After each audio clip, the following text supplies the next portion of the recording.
todos, buenas tardes. Para los que no me conocen, mi nombre es Enrique Sátara, soy escritor y crítico literario, y desde hace ya muchísimos años llevo adelante esta tarea esta tarea gratísima realmente, que es formar a quienes desean ingresar en el mundo de la literatura, en el papel básicamente de escritores, en el papel de creadores literarios. eh, Todos tenemos una relación con la literatura de alguna manera u otra. Bueno, unos más que otros, evidentemente, de acuerdo a nuestra vocación, de acuerdo a nuestros intereses, de acuerdo a nuestros gustos personales.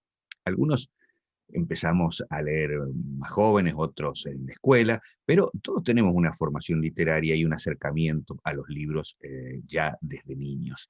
Eh, lo que ocurre que, bueno, hay algunos que le encontramos ese sabor especial que tiene a leer, y luego, bueno, intentamos con el tiempo tratar de imitar, ¿por qué no? Al principio siempre se imita, copiar no está mal para aprender.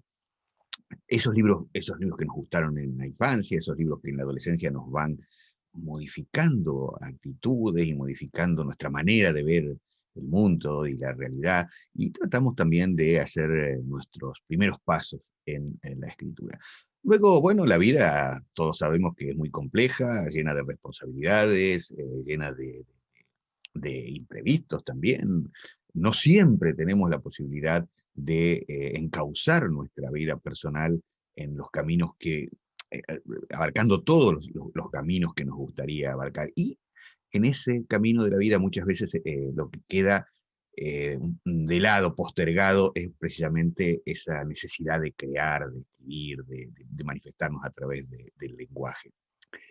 Y ese es el público, vamos a decirlo así, más habitual, por lo menos en mi ya larga experiencia de décadas de ejercer dando talleres literarios, es el público en general más habitual. Es decir, hay muchos jóvenes que quieren iniciarse en la literatura, ya muy jóvenes, pero también la mayoría de quienes asisten a estos talleres literarios son gente que por un motivo u otro ha tenido que ir postergando durante su vida ese momento necesario de creatividad que muchos de nosotros tenemos desde pequeños. Y es el momento ideal. Este es el momento ideal y esta es la situación ideal. Cuando se puede, cuando llega el momento o cuando ya la pulsión interna no nos permite postergarlo más, no hay mejor idea que trabajar en un taller literario. Trabajar en un taller literario, ¿qué significa? Trabajar bajo la coordinación de alguien que tiene más experiencia en la tarea de la literatura, pero sobre todo trabajar también con compañeros, con otras personas que están aproximadamente en la misma situación que nosotros, y compartir esos espacios y compartir la crítica, pero la crítica bien intencionada, no el halago, ir a buscar ese halago. Sabemos, conocemos que hay montones de grupos y talleres donde lo que se busca es de alguna manera leer lo que uno dice y esperando que los demás te digan, qué bien, qué bonito, qué maravilloso. Entonces uno sale conforme. No es este el estilo de nuestros talleres. Al contrario, nosotros queremos ser feroces incluso en eso. No desde el lugar del coordinador, sino fundamentalmente desde el lugar de quienes participan. Que se saquen prejuicios, que sepan que ayudar a mejorar la escritura de otro es justamente poder encontrar el punto donde esa escritura falla y poder decirlo abiertamente en lugar de ocultarlo, que no sirve para que nadie crezca. Ese es el tipo de objetivo. Claro, todo el mundo frente a esta situación se pregunta, bueno, pero ¿qué se puede enseñar a escribir? ¿Se puede convertir a alguien en un escritor a través de un taller literario o hasta incluso, porque ahora está muy de moda, sobre todo en el mundo anglosajón, las cátedras universitarias de escritura creativa, creative writing, donde se forman pronto, como sigamos así, yo siempre digo que en un tiempo más, si no tenemos aprobado un máster de escritura creativa, no nos van a permitir ni siquiera escribir, porque ahora con el tema de los intrusismos en alguna, en fin, no hablemos, no entremos en temas más delicados. Quería decir que por supuesto nadie se haga la ilusión de que se puede sacar a una persona que no tiene ni la menor idea de lo que es leer y escribir, o por lo tanto de lo que no tiene ni idea de lo que es la literatura, que no tiene idea de lo que es la gramática, que no tiene idea de lo que es el discurso. Evidentemente, por mucha Salamanca, no, no vamos a lograr sacar de él probablemente nunca un buen escritor.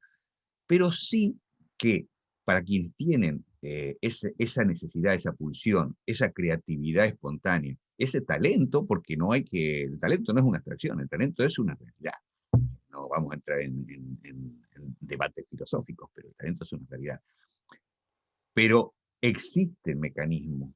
La literatura está conformada por estructuras, por formas que han sido estudiadas durante siglos, desde Aristóteles hasta los estructuralistas y las nuevas corrientes y la estética de la recepción, en fin, podríamos hablar horas también de eso, temas que van saliendo a medida, que vamos descubriendo también a medida que vamos aprendiendo esas técnicas, esos recursos.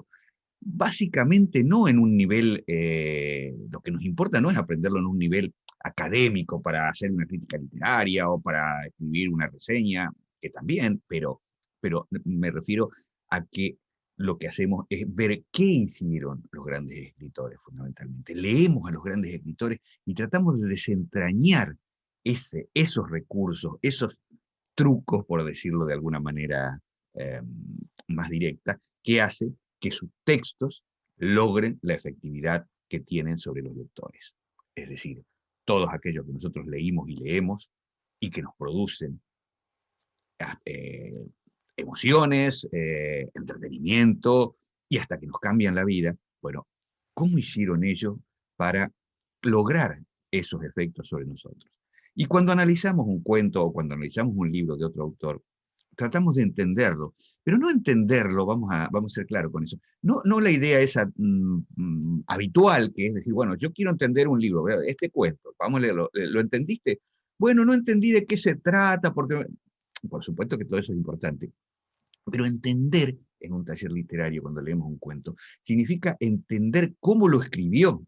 Es mucho más importante cómo lo escribió, cómo hizo para obtener esos efectos sobre los lectores, que si entendemos o no entendemos la historia misma. Entendemos la historia misma como lectores, pero como escritores o como proyectos de escritores que pretendemos ser, lo que necesitamos es entender las estructuras, entender los mecanismos, entender los recursos que utilizó ese autor o esos autores para poder a su vez conocerlos y saber en qué momento de nuestra propia propuesta creativa vamos a tener la oportunidad de utilizarlos.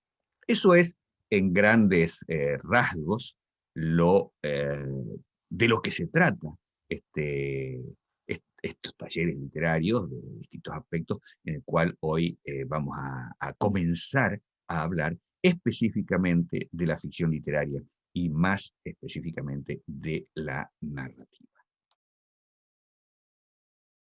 Está de moda utilizar ese término de escritura creativa para referirse a la poesía y a la narrativa fundamentalmente, y a otros géneros también que podríamos decir que se emparentan con él, como ciertos niveles de la crónica periodística, lo que yo llamaría el periodismo literario, también la reseña de libros, también la crítica literaria, aunque ya es otro punto más complejo.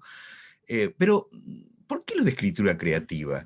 Suena lindo, pero seamos realistas. Además de la escritura que nosotros llamamos creativa, es decir, la escritura que pretende un espacio de expresión o de ficción como objetivo principal, de entretenimiento también, y no la escritura documental, como podría ser la escritura de la historia, o la escritura de la geografía, o la escritura de la ciencia, o la escritura jurídica. Pero, ¿quién dice que esa escritura, porque sea documental, no sea creativa? ¿Acaso el que inventó el primer contrato para comprar una casa, vamos a suponer, por decir cualquier cosa, evidentemente tuvo un nivel de creatividad adaptada a su necesidad? El que desarrolla una teoría para explicar o para constituir la historia, los libros que estudiamos en la secundaria, por ejemplo, también ha tenido su creatividad, no es una mera copia. O sea que para mí la creatividad está en todos los niveles de la escritura. Entonces yo no dividiría entre escritura creativa y escritura, no sé, no creativa, sino entre una escritura que es documental, diríamos, documental en el sentido o testimonial, que puede abarcar desde la ciencia hasta el periodismo, y la escritura de ficción, la narrativa de ficción, o la poesía también, o el teatro también, que son formas de la literatura de ficción. ¿En qué los diferencio fundamentalmente? Y esto es importante para ir entrando en tema, ¿no? En el tema de esta clase. Hay para mí una diferencia fundamental. Si tomamos escrituras testimoniales o escrituras documentales, ya sea un contrato de alquiler, como un libro de historia, como un libro de física matemática, no sé lo que se les ocurra, como una biografía incluso, nosotros tenemos todo el derecho del mundo de exigirle a ese libro que diga la verdad, o lo que se supone que es la verdad, porque ya no vamos a entrar tampoco en esos debates filosóficos que ya son más complicados. Pero la verdad, es decir, si yo escribo una biografía de, qué sé yo, del general San Martín, y no me puedo inventar que el general San Martín estuvo cenando con el general Belgrano el día tal en tal parte, si no sé efectivamente, si no hay documentos que lo prueban. Yo puedo ir y decirle al autor de esa biografía, señor, me está mintiendo. Si ese mismo texto, ese mismo lugar donde yo cuento que San Martín y Belgrano se encontraron un día en el restaurante no sé qué de Palermo o de París o lo que a ustedes se les dé la gana, y yo les digo que esa no es la biografía de San Martín, esa es una novela que yo estoy escribiendo sobre San Martín, pues entonces nadie me puede cuestionar. ¿Por qué es una novela? ¿Por qué es una invención? Es una ficción. Yo estoy inventando una ficción. No tengo por qué atenerme a la realidad, no tengo por qué atenerme a los hechos concretos, reales, auténticos, y ni necesito demostrar nada. Una es escritura documental, requiere un criterio de verdad. El otro es una literatura ficcional. Yo lo invento y le digo al lector lo que me dé la gana. Claro, el lector me tiene que creer. Y ahí es donde reside el elemento fundamental de la escritura que suele llamarse creativa y que yo prefiero llamar ficción literaria. El lector me tiene que creer. ¿Y por qué me cree a mí el lector cuando yo le estoy contando, qué sé yo, una historia que ocurre en el siglo 6423 en el planeta X24 de la galaxia 17, de la que nadie tiene la menor idea, ni siquiera si existe, si existirá o no existirá? ¿Y por qué el lector me cree? Porque hay unas técnicas literarias y hay un contrato, una especie de contrato, no escrito obviamente, una convención, vamos a decirle así, que yo le llamo contrato porque es más fácil de entender, entre el lector y el autor. Un contrato que de alguna manera dice así, el lector dice, si tú le das verosimilitud suficiente a este texto, yo te voy a creer. Yo, como decía Borges, que Borges decía que lo decía Chesterton, pero bueno, o sea, Borges nunca se sabe qué es lo que estaba diciendo de verdad y de mentira, pero porque era un personaje en ese sentido muy apócrifo, muy fabulador. Él decía, hay un contrato en el cual el lector hace una suspensión momentánea de su incredibilidad. Es decir, si está atrapado en la lectura, si la lógica interna de ese texto que le ofrece el autor es la adecuada y la correcta, se olvida de que el planeta X no sé cuánto no existe, se olvida, no importa, estamos en el mundo del escritor, en el mundo del texto, ojo, porque vamos a tener una diferencia, el mundo del escritor no es el mismo que el del texto, pero eso ya lo vamos a ir viendo de a poco. Una vez que nosotros logramos como autores hacer entrar al lector en ese mundo nuestro, dándole verosimilitud, dándole credibilidad a ese mundo, por la lógica interna y no porque tengan relación con la verdad. Ni siquiera tiene que tener ninguna relación con el mundo exterior. Se puede ser un, no sé, el invento dentro del cerebro de un personaje. Una vez que logramos eso, estamos autores y lectores en el mismo mundo. Y ahí es donde realmente empieza la obra literaria, porque no hay obra literaria sin un lector que la esté leyendo, entendiendo, más que entendiendo, yo diría interpretando, porque ya vamos a ver que, por lo menos en mi criterio, que no tiene por qué ser verdad, pero es mi criterio y yo lo defiendo, la buena literatura nunca se puede leer de una sola manera. Y el papel del lector es fundamental. No está completa la obra literaria hasta que no hay un lector que la está interpretando. Y como veremos, muchas cosas se interpretan de diferentes maneras. No vamos a entrar hoy en esta primera clase en ese tema que es bastante complejo y que hay mucha literatura incluso que habla sobre ese tipo de cuestiones. Pero bueno, el objetivo de esta clase es dar un panorama inicial sobre cómo podemos empezar a trabajar nuestros textos en relación con los textos de los autores que vamos a ir leyendo y que ya tienen un espacio de consagración, ya podemos decir, bueno, miren, estamos seguros, puede haber debates estéticos, que a unos les guste más una cosa, a otros les guste más otra, pero ya tenemos una cierta seguridad de poder decir, estos han conseguido su objetivo. Eso es lo que vamos a tratar de empezar a deshilar ahora y, para quien quiera, en las siguientes clases de este ciclo inicial de iniciación a la escritura narrativa. Insisto entonces, para que vayamos hacia adelante, insisto en esto, el contrato, esa suspensión de la incredulidad en la medida que existe esa convención, esa especie de acuerdo tácito previo, que si yo le estoy diciendo al lector que le estoy contando una novela o un cuento, es decir, que le estoy contando una ficción literaria, si está bien hecho, me tiene que creer. Él entra en mi mundo. No va a venir a decirme, es que eso que cuenta ahí no es verdad, porque no tiene por qué serlo. A diferencia de si la intencionalidad de mi texto es una intencionalidad documental, sea una biografía, sea un libro de historia, sea un libro de ciencia, etcétera, etcétera, la diferencia es que sí, puede venir y decir, demuéstremelo, porque si usted no me dice la verdad y no me demuestra que esto que me está diciendo es verdad, es falso y yo no le creo. Es lo mismo que si yo digo que la Tierra es plana, por ejemplo, pues tendré que demostrarlo. Si no tengo cómo demostrarlo, no tengo ninguna credibilidad. Pero si yo escribo un cuento donde la Tierra es plana, y es un cuento, es una ficción, en mi cuento la Tierra es plana, no importa que no lo sea. ¿Me entienden? Para poder ver eso, hemos dicho que hay dos puntos, ya hemos establecido esos dos puntos, de los cuales en otro momento podemos ampliar y hablar mucho más, que es los dos polos de la creación literaria, que es el autor y el lector, el escritor y el lector. Hay teorías actuales sobre la desaparición del autor, pero bueno, no vamos a entrar en eso, por ahora al menos.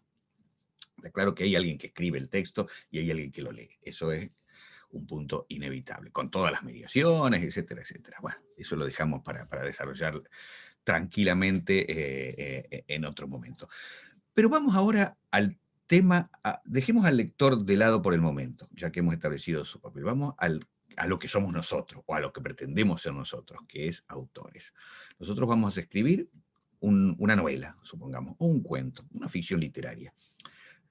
Tenemos claro que, ¿qué es lo que es una ficción literaria? Bueno, un texto, principalmente, aunque podría, no sé, imagínense que yo les cuento un cuento y no lo escribo, también es una ficción literaria, ¿no? Aunque no haya el texto escrito explícitamente, pero ese es un tema para profundizar, pero que en este momento no es central, sea un texto oral o sea un texto escrito. Lo importante es que se trata de una situación que ocurre en un escenario, cuando digo escenario, que es en un tiempo, en un lugar, etcétera, etcétera, lo ubicamos, así sea el planeta X, como decíamos, o así sea, qué sé yo, no sé, aquí en la silla donde yo estoy sentado hablando.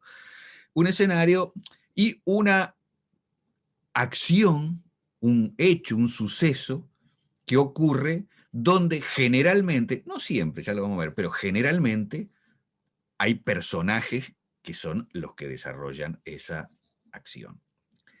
Y también, cosa fundamental, hay alguien que cuenta. Los personajes no se cuentan solos. Bueno, salvo que cuenten en primera persona. Uno de esos personajes es al mismo tiempo el que cuenta la historia. Pero tenemos acá dos diferenciaciones principales. Personajes y alguien que cuenta. Los personajes, el narrador. El narrador, quien narra la historia. Esto es fundamental. Y primero, ¿en qué sentido es fundamental? Cuando nos iniciamos, tendemos a pensar, sin darnos cuenta, porque el que todavía está en esa confusión se va a dar cuenta simplemente con 2 o 3 palabras que vamos a decir, que, bueno, que no es así. Sí, pero tendemos a confundir, decimos, el narrador es el autor. O sea, este señor, yo, Enrique Satra, con alguno de cualquiera de estos libros que ustedes ven atrás, que son algunos de los libros que yo tengo publicados, escribo, y entonces yo cuento la historia. No, yo no cuento la historia, atención. Yo, autor, el escritor, una persona de carne y hueso, el que escribe, bueno, ya esto de escribir es un poco atrasado, digamos, el que escribe, lo que hace es inventar a alguien que a su vez cuenta la historia dentro del texto. Inventar a alguien, el narrador, el que cuenta la historia, así la cuente desde un lugar absolutamente fuera de la historia misma, es decir, que no sea ninguno de los personajes ni nada, que es el tema siguiente que vamos a ver, lo hace como un personaje más, como una invención más. No es el autor, Enrique Sátara, por ejemplo, el que cuenta lo que pasa en esta novela Lazos de Tinta, por ejemplo, que tengo atrás, que es mi última novela publicada. No es. De hecho, cuando entremos al libro, por ejemplo esta, vamos a ver que se trata de una historia familiar relacionada con la situación argentina de la primera mitad del siglo XX, etcétera, etcétera, contada por un personaje que se llama Leandro Speciali, específicamente, que es un veterinario que escribe en el año 1985. Y en la novela no solo se dice, porque es la característica de la novela, ¿no? No solo se dice, yo soy Leandro Speciali, no solo se dice, Leandro Speciali cuenta esta historia, yo cuento esta historia, sino que se habla también de la relación entre el mismo supuesto autor de la novela, que en realidad es el narrador, y su propia historia personal. Pero, ¿quién es el autor de la historia? En esa novela dice, yo, Leandro Speciali, estoy escribiendo una novela sobre tal y tal y tal cosa. Y el resultado de eso que él escribe, supuestamente, es la novela Lazos de Tinta. ¿Es Leandro Speciali el autor? No. Leandro Speciali es el narrador. Es el que cuenta la historia. Pero el autor soy yo. Yo me inventé a Leandro Speciali para que cuente la historia. Esa distinción a mí me interesa de entrada ponerla clara. Es una de las cosas fundamentales que tenemos que tener en cuenta cuando encaramos una ficción literaria. Los personajes y quien cuenta la historia están dentro del texto, solamente dentro del texto. Y fuera del texto está el demiurgo, digamos, quien maneja las marionetas, incluido al narrador, que es el escritor, el autor. Narrador y autor son dos cosas esencialmente distintas. El autor está fuera del texto, escribe. El narrador cuenta y está siempre dentro del texto. Puntualización primera que no tenemos que perder para entender de qué va esto de escribir ficciones literarias. Vamos a empezar entonces ahora a ir desarrollando esta idea.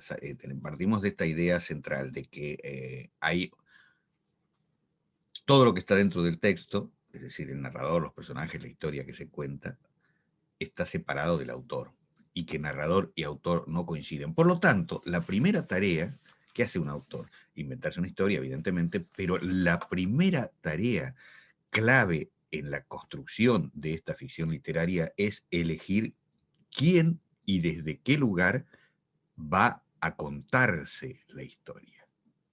Ya saben ustedes que eso en literatura se llama elegir el punto de vista. Esto es, elegir el lugar desde donde la historia se cuenta. Y elegir el punto de vista, el lugar donde la historia se cuenta, es una de las claves de la efectividad de un texto literario. Siempre doy un ejemplo muy clásico. La mayoría de las novelas de Sherlock Holmes, que están escritas en primera persona, no están escritas desde el punto de vista de Sherlock Holmes, sino desde Watson, su fiel ayudante. Todo el mundo conoce las historias, ¿no?, del elemental Watson, etcétera, etcétera.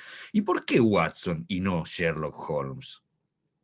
Porque, evidentemente, si nosotros estuviéramos dentro de la mente de Sherlock Holmes, o sea, fue Sherlock Holmes el que está contando la historia, y por lo tanto ponernos a nosotros dentro de su mente, nos enteraríamos sin ningún tipo de gracia de cómo va transcurriendo el descubrimiento de la intriga, porque lo estaría diciendo en el mismo momento que lo está pensando y que lo está descubriendo, los enigmas. Entonces, ¿qué se necesita? Un narrador que cuente desde afuera y que nos cuenta lo que Sherlock Holmes le está diciendo a él o le está contando a otros, y entonces es la manera como podemos ir entrando en la historia con una estrategia narrativa, con una estrategia que nos cree una intriga, que nos cree una situación, qué sé yo, por hablar de otra, la novela policial, que es clásica en ese sentido, por ejemplo, en Agatha Christie, en Hércules Poirot, que están contadas en tercera persona. No podía tampoco estar nunca contada en primera, porque si estuviera contada en primera, nos enteraríamos de la del resultado de la intriga y de los enigmas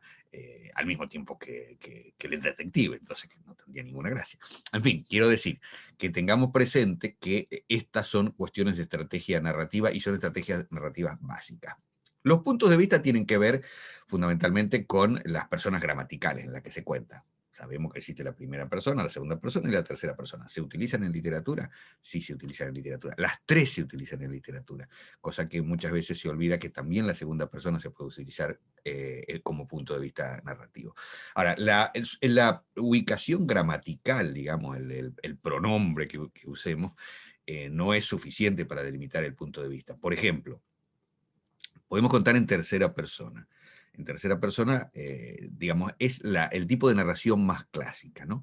Por ejemplo, supongamos, yo voy a leer un párrafo, algunos reconocerán de qué es, otros a lo mejor no, pero que es un ejemplo de novela clásica del siglo XIX. Dice: entre los varios edificios públicos de cierta ciudad que por muchas razones será prudente que me abstenga de citar y a las que no he de asignar ningún nombre ficticio, existe uno común, de antiguo a la mayoría de las ciudades grandes o pequeñas, a saber, el orfanato. En él nació en día y año que no he de molestarme en repetir, pues que no ha de tener importancia para el lector, al menos en este punto del relato, el ser mortal cuyo nombre va antepuesto al título de este capítulo. Bueno, el inicio de la novela Oliver Twist de Charles Dickens, como decimos, un tipo de novela clásica del siglo XIX, con un narrador en tercera persona que tiene la capacidad de, no está dentro de la historia, él no participa, no es un personaje de la historia, cuenta desde fuera de la historia que se va a contar, pero lo sabe todo, incluso se puede dar el lujo de decir, no, esto lo voy a decir, esto no lo voy a decir porque el pueblo donde, no importa, por razones que no importa, decir, para no quedar mal con nadie, uno puede suponer, no voy a decir en qué pueblo. Esto tampoco lo voy a decir porque por lo menos en este momento del relato no le interesa al lector. Es un narrador, el narrador que casi todos conocemos, por lo menos los que nos estamos iniciando en la literatura, al que se llama narrador omnisciente. Es un narrador omnisciente, o sea, omnisciente, todo lo ve, todo lo sabe. Puede decir, por ejemplo, qué sé yo, Juan y Clara hablaban sobre su tía Jacinta al mismo tiempo que a 50 kilómetros de ahí, en la ciudad de París, su primo Pepe ensillaba su caballo para correr hacia el castillo donde se encontraban Juan y Clara. Y lo que no sabían además es que el rey, a espaldas de ellos, en un palacio ubicado a 400 kilómetros, estaba preparando una bomba atómica para tirar sobre el castillo donde estaban Juan y Clara charlando. O sea, sabe todo. Ese sería un narrador omnisciente en tercera persona, pero también tenemos la otra posibilidad de narradores en tercera persona que son mucho más limitados. Por ejemplo, nosotros podemos contar en tercera persona, pero contar ateniéndonos al punto de vista focalizado sobre un personaje. Por ejemplo, es una de las maneras, hay muchas variantes, estamos haciendo una pequeña introducción por si esta es la primera clase.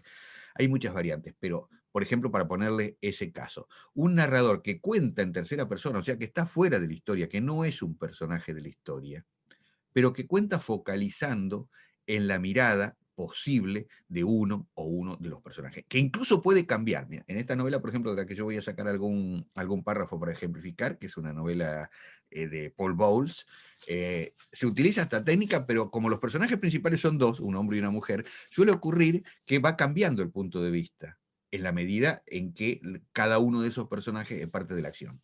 Por ejemplo, vamos a ver, dice Port, que es el personaje masculino, se levantó y avanzó tropezando ruidosamente con el revoltijo de objetos que estorbaban la salida. Marmia lanzó un grito breve. Las voces en la otra carpa se volvieron audibles. Siempre con la billetera en la mano, Port saltó huyendo, dobló bruscamente hacia la izquierda y echó a correr hacia la muralla. Cayó 2 veces, una al tropezar con una roca y la otra porque el terreno se inclinaba inesperadamente.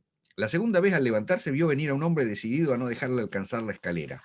Cojeaba, pero estaba por llegar. Llegó. Mientras subía las escaleras le parecía que alguien que lo seguía de cerca le atraparía una pierna en el próximo segundo. Todo ese relato está contado en tercera persona, o sea, desde fuera de la historia, pero está contado solo con lo que este personaje Port está sabiendo que le puede pasar. Sintió, cuando empezó a subir la escalera, sintió como si alguien lo estuviera persiguiendo, o sintió una voz, pero el narrador no dice al mismo tiempo, el que venía atrás gritó tal cosa, como si estuviera asumiendo un punto de vista absolutamente externo, como en el narrador anterior que decíamos del principio de Dickens, digamos, de la novela de Dickens, ¿no? Está siguiendo solamente a el punto de vista de un autor. Entonces, es aquí donde vemos que el punto de vista no está definido solo por la persona gramatical que usamos para contar, o que usa el narrador o que le hacemos usar al narrador para contar, aclaremos. Acordémonos de esa diferenciación entre autor y narrador. Que le hacemos usar al narrador para contar no solo la persona gramatical, sino también la mirada. El punto de vista fundamentalmente está basado en la mirada. ¿Quién y desde dónde mira el que cuenta la historia? En este caso, en el caso de la novela de Paul Bowles, que leíamos en la última parte, tenemos claro que el narrador cuenta desde fuera de la historia, en tercera persona, pero solamente siguiendo la mirada que es posible sostener por parte del que en ese momento es el protagonista de la historia. No sabe más que eso, solo lo que él siente. Se suele identificar, y esta es una metáfora que a mí me parece muy, muy adecuada, se suele identificar a este tipo de narrador con una cámara cinematográfica. Una cámara puede verlo todo, pero no puede ubicarse en un montón de puntos de vista al mismo tiempo. Cada vez que va filmando, va utilizando una sola mirada. Entonces se le suele llamar, en tiempos modernos, narrador cinematográfico. Estos serían dos ejemplos básicos de un narrador en tercera persona. Es interesante empezar a analizar, que es el trabajo que hacemos en los talleres. Lo primero que hacemos es ver cuál es el punto de vista para ver cuáles son las estrategias y por qué el autor ha decidido priorizar ese punto de vista y no otro cuando tiene que hacer una narración, en función de los efectos que quiere conseguir. Eso lo vamos a ir viendo de a poco. Segundo elemento, el punto de vista en primera persona, que es otro de los puntos de vista clásicos, pero que también tiene sus variantes. El típico, por ejemplo, voy a citar de memoria porque no lo tengo el libro aquí, pero te recordarán ustedes el principio del libro El túnel de Ernesto Sábato, que decía, soy Juan Pablo Castel, el pintor que mató a María Iribarne. No hace falta que hable de mí porque ya el lector está ampliamente documentado, porque salió en todos los periódicos la noticia del suceso donde yo asesiné a María, etcétera, etcétera. Un narrador en primera persona cuenta su historia. Es su punto de vista, es su mirada.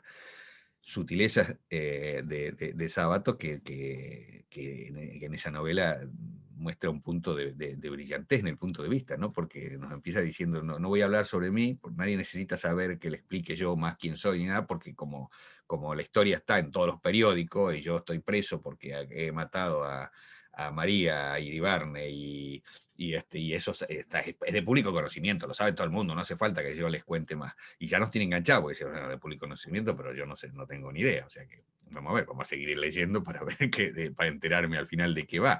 A pesar de que me dijo ya al final, porque el final del cuento es que el pintor Juan Pablo Castel mata a María Iribarne, y lo cuenta al principio, empieza así, dice, yo soy Juan Pablo Bastel, el pintor que mató a María Iribarne. Entonces, ¿quién nos va a contar? Bueno, y sin embargo nos quedamos enganchados con la historia. Pero bueno, ese ya es como, para mostrar cómo se utilizan esos recursos y por qué. Ese es el narrador protagonista clásico de la primera persona, el que cuenta yo hice tal cosa, un narrador que se inventa como personaje central, como protagonista. Pero también está el otro caso, el que contábamos recién de Watson en las novelas de Sherlock Holmes. Es un narrador que cuenta en primera persona, desde su mirada, pero no es el principal de la historia, no es el protagonista de la historia, es alguien que cuenta la historia y en esa historia incluye al protagonista, pero lo cuenta desde un lugar secundario, un narrador testigo se suele llamar, narrador testigo, ¿no? Todas estas cosas, por supuesto, las vamos a ir desarrollando detenidamente, punto por punto, con lecturas y sobre todo con ejercicios textuales, para que el trabajo de taller fundamentalmente consiste en crear, en escribir, en desarrollar técnicas, en desarrollar recursos, en hacer mucha práctica y juzgar o valorar de alguna manera la efectividad de esas prácticas y de esos textos que vamos a ir construyendo en el taller a través del trabajo con los compañeros de taller, no solamente en la relación con el coordinador, que en este caso soy yo. Decíamos entonces también que la primera persona y la tercera persona son los narradores clásicos, son los puntos de vista clásicos. Pero también no nos olvidemos que existe la segunda persona gramatical, y aunque no es frecuente en literatura, aunque cada vez es más frecuente, también es posible contar. Por ejemplo, la famosa literatura epistolar, que se usa muy poco, pero que bueno, pero que sigue cada tanto apareciendo y que tenemos ejemplos muy importantes en la historia de la literatura, como Las relaciones peligrosas de Chaderlot de Laclos o Pamela de Rousseau o de Voltaire, no me acuerdo si era de Rousseau o de Voltaire, perdón. No, uno no siempre se acuerda de todos los detalles. Claro, las cartas se escriben en segunda persona porque van dirigidas a alguien. Ese sería un ejemplo clásico. Pero también existe la posibilidad de narrar en segunda persona. Eso se utilizó muchísimo, sobre todo en la Nouvelle Vague en los años 50, 60, en Francia, que fue toda una tendencia, de contar en segunda persona. ¿Qué hace el narrador en persona a persona? Interpela al protagonista. En vez en tercera persona, supongamos, hay un personaje que va a viajar en un tren. Estoy pensando en una novela en tercera persona que es la modificación de Michel Butor, pero bueno, no importa, no voy a hablar de la novela si no me lo voy a inventar. Un personaje se sube a un tren y va viajando. En tercera persona contaríamos, Juan subió al tren, acomodó su maleta, la puso encima del lugar donde se guardan las maletas y se sentó tranquilamente a mirar el paisaje por la ventanilla del tren. Así lo contaríamos en tercera persona. En primera persona, ¿cómo lo contaríamos? Me subí al tren, acomodé la maleta en el lugar de oso y me senté en el asiento a mirar cómo el paisaje pasaba por delante de mis ojos. ¿Y cómo lo contaríamos en segunda persona? Te subiste al tren, acomodaste la maleta en el lugar de los equipajes, bla, bla, bla, bla, bla, y tranquilamente te sentaste en el asiento y dejaste que los paisajes pasaran delante de tu vista, etcétera, etcétera. Segunda persona, nos estamos dirigiendo al personaje. Es una técnica muy interesante, no es usual y tiene sentido usarla cuando actúa en beneficio de la efectividad del texto. Todos los puntos de vista están pensados en función de eso, no son arbitrarios. De hecho, los vamos a encontrar ustedes mismos en la práctica de taller o en su propia práctica de escritura, se van a dar cuenta que a veces contamos una historia eligiendo un punto de vista y no funciona, no funciona, no funciona, y no nos damos cuenta hasta que nos damos cuenta de que la misma historia funcionaría muy bien si en vez de contarla desde el punto de vista donde la hemos contado, cambiamos el punto de vista y nos permite. Hay, por ejemplo, siempre leo, en las primeras clases de taller solemos encargar la lectura de un cuento muy actual, que es un cuento de la escritora argentina Samantha Schweblin, una de las emergentes escritoras argentinas de este tiempo, un cuento que se llama Papá Noel pasa la noche en casa, o Papá Noel pasó la noche en casa, algo por el estilo. Si analizamos ese cuento, y por eso yo lo doy en las primeras clases de taller, llegamos a la conclusión de que la elección del punto de vista, que es el niño de la casa que cuenta la historia, es perfecta, y si no fuera esa la elección, si el punto de vista fuera cualquier otro, el de los padres, un punto de vista externo, un narrador omnisciente, no se podría contar la historia, no funcionaría.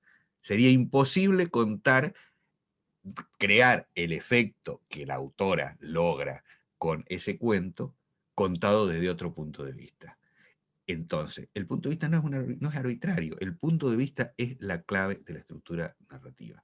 Me gustaría que esto sea una cosa que queda de entrada muy, muy, muy presente. Claro, hay que practicar, hay que leer autores para decir, ¿ves esto que yo estoy diciendo? El ejemplo es, por ejemplo, ese cuento de Samantha Schweblin, por ejemplo, el principio de Moby Dick, está en primera persona, pero es una primera persona testigo, porque sabemos que los protagonistas, si hay protagonistas en Moby Dick, son el capitán Ahab y en todo caso Moby Dick, ¿no? La ballena. Pero, sin embargo, el cuento está contado desde el grumete. ¿Y cómo empieza? Dice, llamadme Ismael. Llamadme Ismael, no dice me llamo Ismael, llamadme Ismael. Así, ¿qué quiere decir con ese principio, llamadme Ismael? Bueno, que a lo mejor yo no me llamo Ismael, el que estoy contando. Pero bueno, llamadme Ismael, o llamadme Pepe, qué sé yo, da lo mismo. Porque después de todo yo no soy el importante en la historia. El protagonista es otro. Qué sé yo. Sabemos, nadie puede saber exactamente qué estaba en la mente del autor cuando decidió utilizar ese punto de vista y además empezar así con esas utilizaciones. Llamadme Ismael, ¿no? Bueno, trucos, recursos, todo eso está utilizado por un escritor no arbitrariamente, no porque se le ocurrió en ese momento, sino porque es la clave de cómo va a contar esa historia. Bueno, ya nos hemos iniciado brevemente, digamos, esto es una primera clase de apertura, de desarrollo, de planteo de los temas esenciales que vamos a desarrollar en el taller. Ya hemos hablado del tema de los puntos de vista.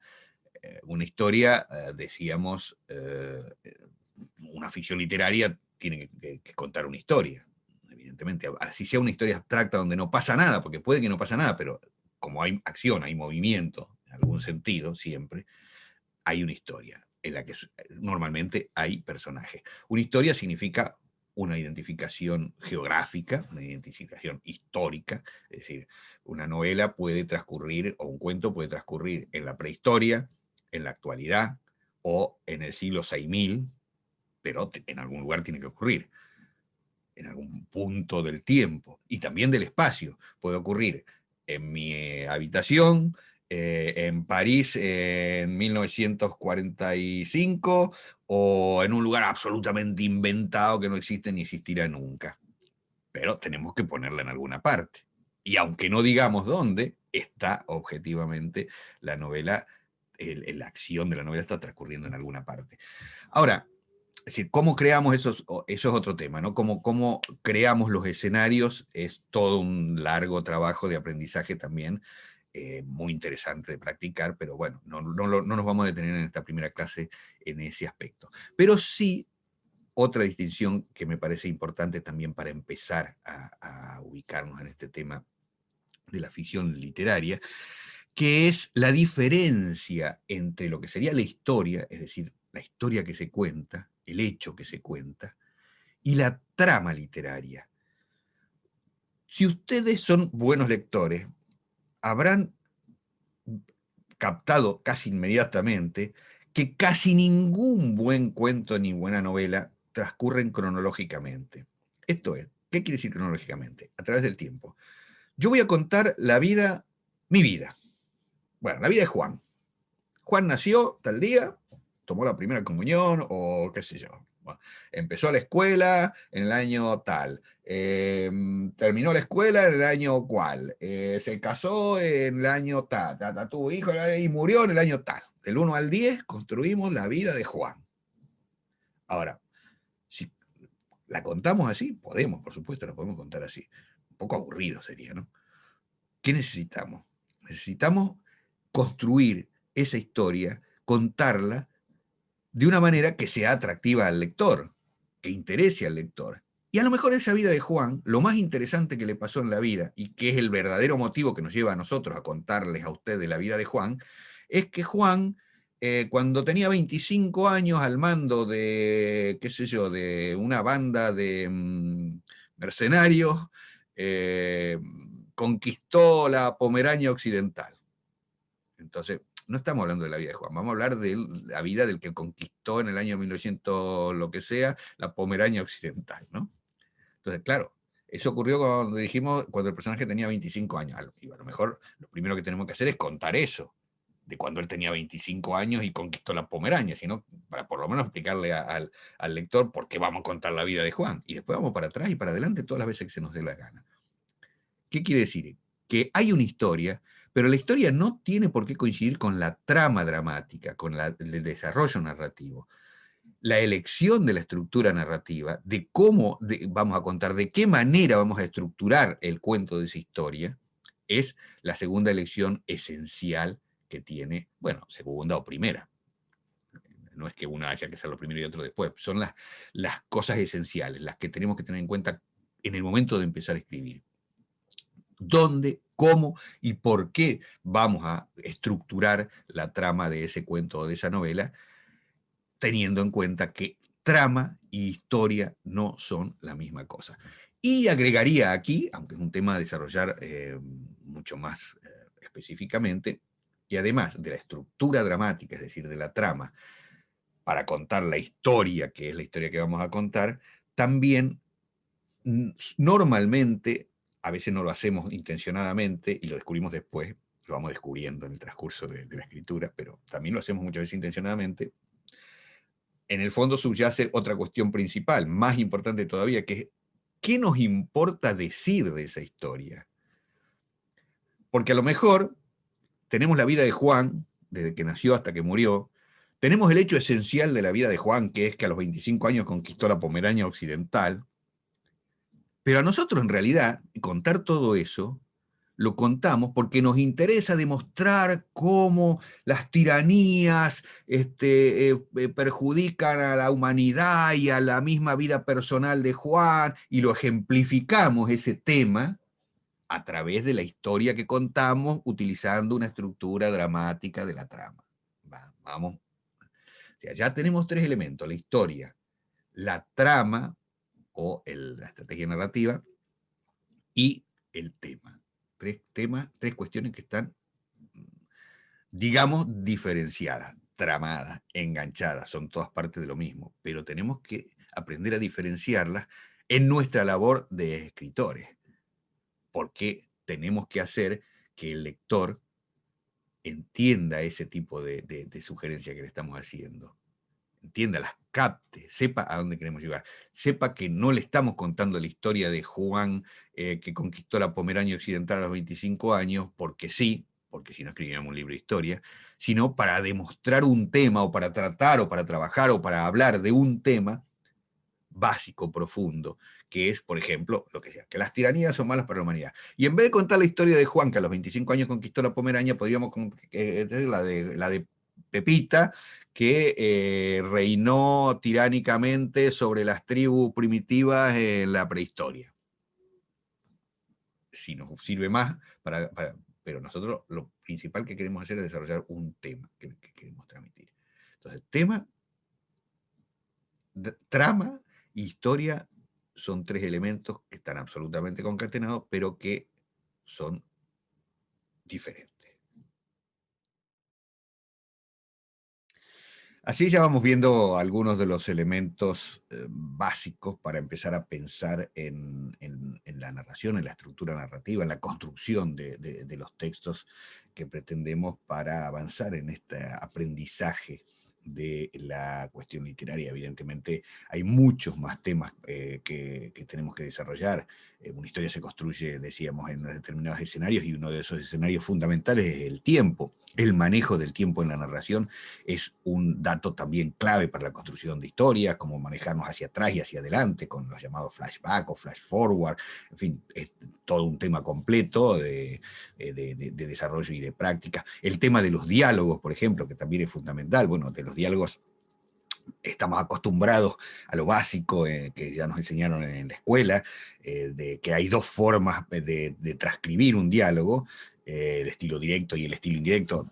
Qué sé yo podría poner como ejemplo, supongamos, en el estilo directo, vaya hacia el diablo, dijo Juan al otro hombre.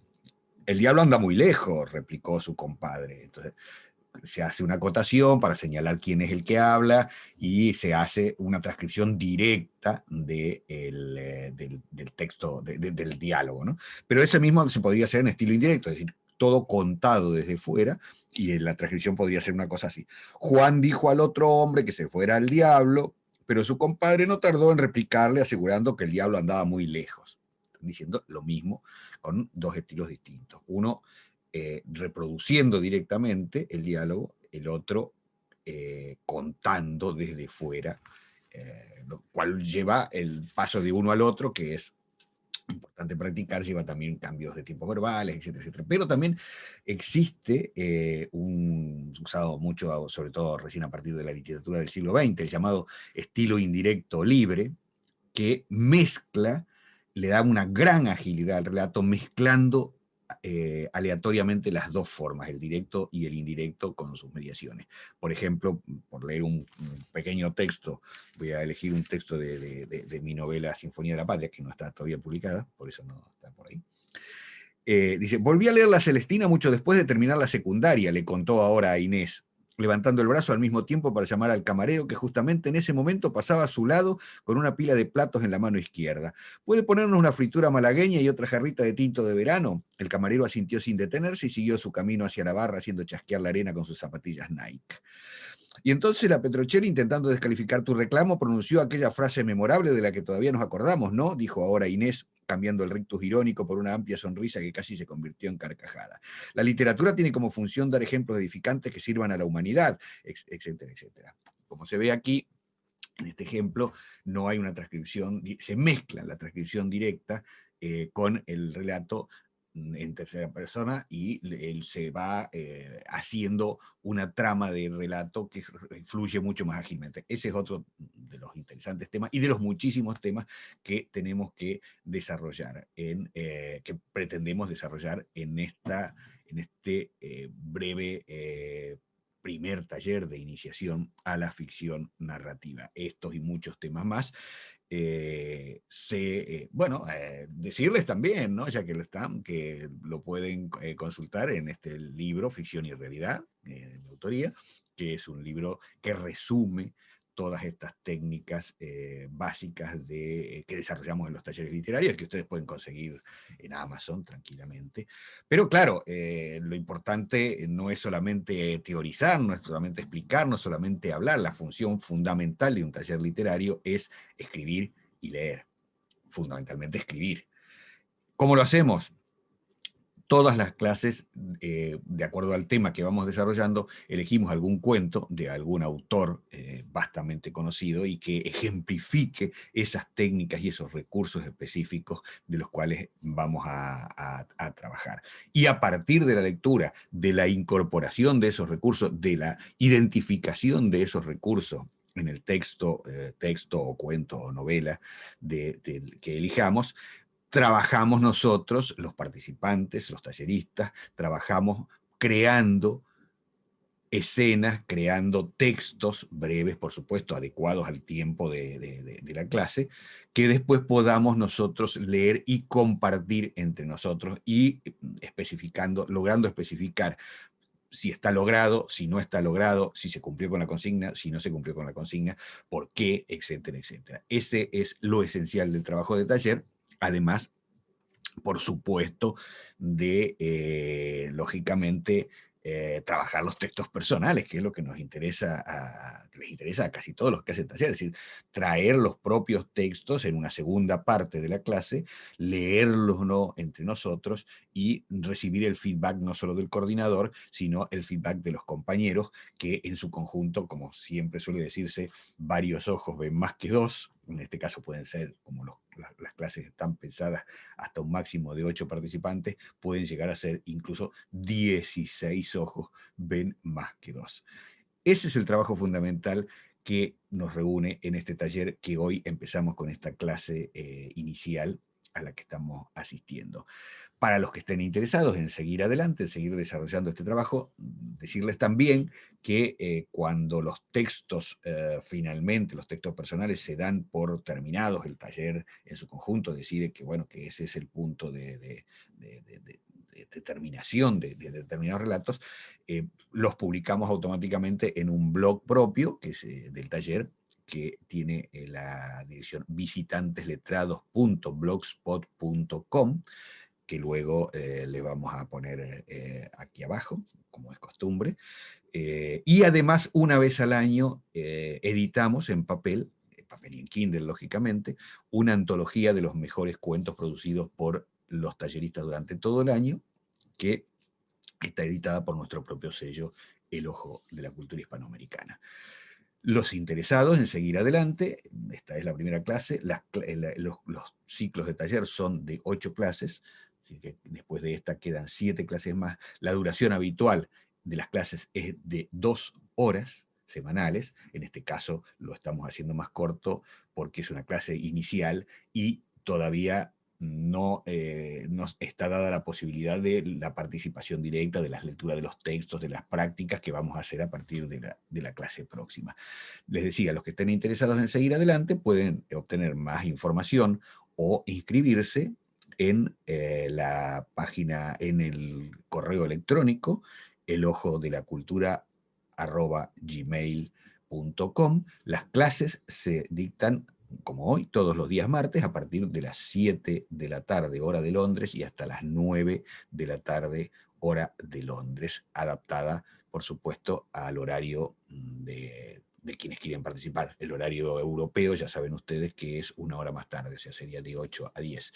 En cuanto a Latinoamérica, bueno, es más complicado combinar los horarios, pero si hay interesados también los vamos a recibir con mucho gusto. Ya les digo, más información entonces en elojodelacultura@gmail.com, y los espero aquí, a los que estén interesados en seguir avanzando en este camino inicial de la construcción de la ficción narrativa, el próximo martes, ya a través de nuestro habitual nexo comunicativo, que es el Zoom. Nada más, con esto espero que hayan podido tener un panorama aproximado de qué es el tipo de trabajo que hacemos en estos talleres literarios de El Ojo de la Cultura Hispanoamericana, y solo decirles que, una vez más, esperamos que estén aquí la semana que viene con nosotros. Hasta el próximo martes.